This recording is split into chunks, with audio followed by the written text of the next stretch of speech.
I'm Manuel Hernandez and welcome to Norwich City Central. Hello everybody, Lewis, Norwich City Central. I hope you're all doing well. I hope you're all doing very well. Norwich City are sitting top of the Championship table. And it was just a remarkable game, wasn't it, on Saturday against Sheffield Wednesday. 2,000 fans coming back to Carrow Road. Norwich City went from top of the table to 6th, back to top, all in the space of one day, which just shows just how chaotic the Championship is. And when you watch the Premier League and you watch some of the VAR decisions and some of the corruption going on, it just makes you very happy to be in the Championship sometimes. But of course, we want to see Norwich win and do some special things in the Championship again. Daniel Farke released his press conference, so in this video we get down to the press conference and all the team news, because there is an injury update, or a couple of injuries which are not good for Norwich City. And then we'll just preview the game and leave a predicted XI as well. I'd love to hear your thoughts down below in the comment section on the direction Norwich City are going in at the moment. Let's start with the team news and let's start with the negative injury news, as there always is in these Daniel Farke press conferences. And you go into these press conferences and you don't like them, you really don't like them, and it's definitely not something to be enjoyed. And Norwich City have got a ridiculous injury list, and that is going to be extended. Fortunately enough, the injuries aren't too long term. They are quite short term injuries, both lasting a couple of weeks, but it is never nice to see.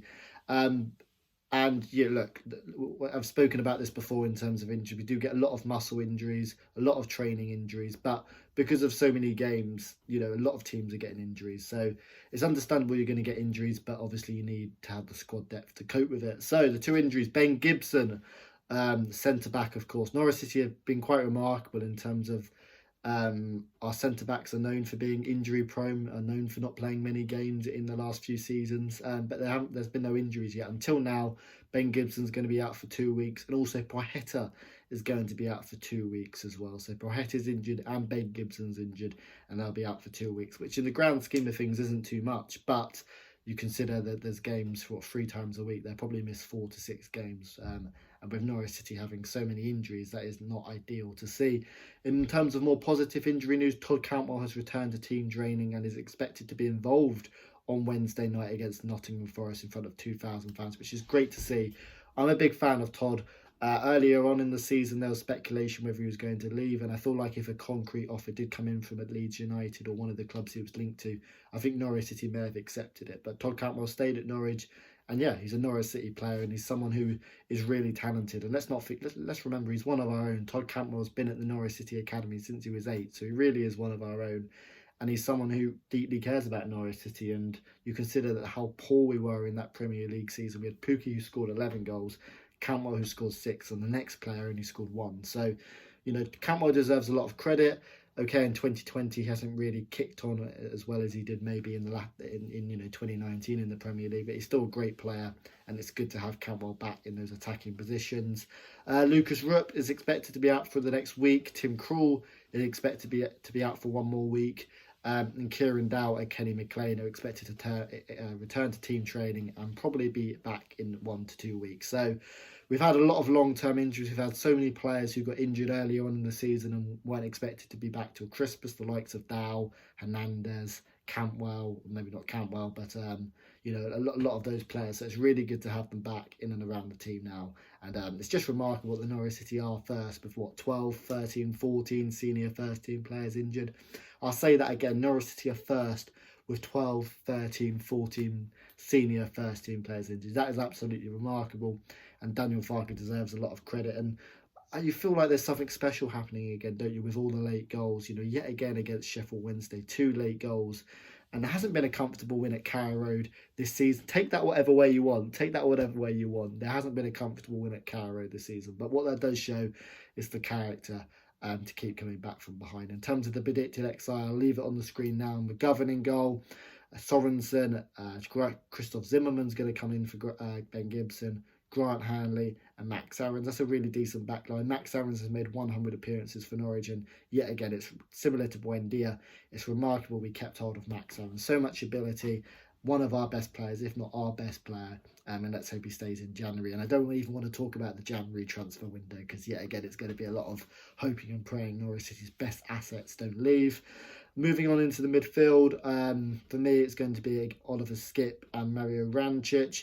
Mario Rancic was just I'm struggling to kind of keep coming up with the adjectives for Mario Rancic. He's just a wizard, a magician on the pitch. Yeah, he's absolutely brilliant. The assist for Josh Martin's first goal is absolutely exquisite. The weight of the through ball to take out 3 Sheffield Wednesday players. I'm sure you will have seen the highlights and might have been at the Carrow Road, but the weight and the precision of the pass was absolutely perfect. And obviously the back heel back into Max Aarons was superb as well.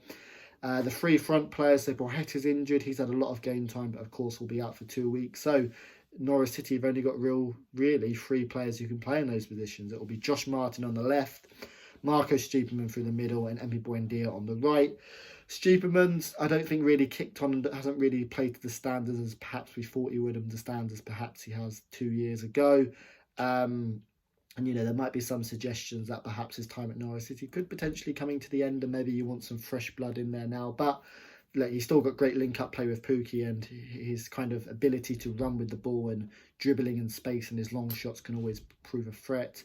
Buendia on the right, again, Buendia, fantastic player.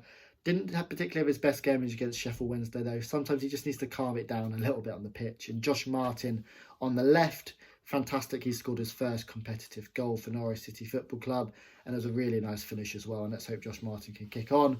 And Timu Pukki up front. And that is the team we need to have against Nottingham Forest. I don't think really there's too many other options with the amount of injuries we've got. But yeah, looking at Nottingham Forest, Chris Hughton's team. Chris Hughton, just the name kind of sends shivers down Norwich City spines, doesn't it? It's not necessarily the nicest name off the tongue, is it, Chris Hughton? Of course, manager of Norwich City, basically took us down in the Premier League.